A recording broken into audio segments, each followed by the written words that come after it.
সমস্ত প্রশংসা একমাত্র আল্লাহর জন্য, যিনি আমাদের সৃষ্টি করেছেন। আলহামদুলিল্লাহ। কাজের মধ্যে আত্মতৃপ্তি, কাজের মধ্যে পরিপূর্ণতা আনে। একটি ভালো কাজ করার জন্য প্রশংসা পাওয়ার উদ্দেশ্য নয়, একটি ভালো কাজ দ্বারা যদি অন্যের ভালো হয়, এটাই সবচেয়ে ভালো। স্বয়ংক্রিয় মেশিন নয়, স্বেচ্ছাসেবকদের যত্নের ছোঁয়ায় তৈরি হচ্ছে প্রতিটি প্যাকেট। বিশ্বস্ততার আরেক নাম আস-সুন্নাহ ফাউন্ডেশন।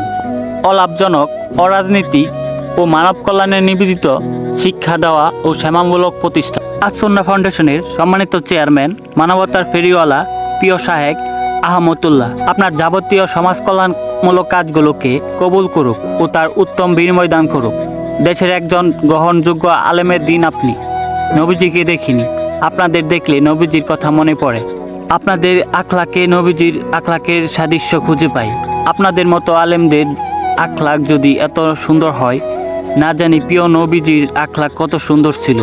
আপনাকে নিয়ে যথাযথ লেখা সম্ভব নয়, শুধু এইটুকুই বলবো, আপনাকে যত দেখি ততই অবাক হই। ভালোবাসি হকপন্থী সকল আলেমদেরকে শুধুমাত্র আল্লাহর জন্য, আল্লাহর সন্তুষ্টির জন্য। বানবাসী ভাইদের কাছে ত্রাণ সামগ্রী পৌঁছানোর জন্য ত্রাণ সামগ্রী প্যাকেটিংয়ের এই বিশাল কর্মযজ্ঞ দেখতে পাচ্ছি। এটা সত্যি অসাধারণ। মানবিক কষ্টের মাধ্যমে তৈরি এই প্যাকেটগুলো আমাদের সমাজের জন্য একটি উজ্জ্বল উদাহরণ। স্বেচ্ছাসেবকদের আন্তরিকতাই সবকিছুকে বিশেষ করে তোলে। স্বয়ংক্রিয় মেশিন নয়, স্বেচ্ছাসেবকদের যত্নের ছোঁয়ায় তৈরি হচ্ছে প্রতিটি ত্রাণ সামগ্রীর প্যাকেট।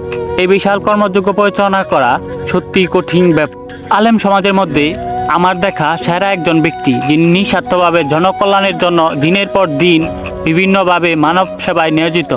মহান আল্লাহ তাকে উত্তম প্রতিদান। স্বেচ্ছায় কর্মরত সকল স্বেচ্ছাসেবী ভাইদের জন্য অনেক অনেক দোয়া ও ভালোবাসা।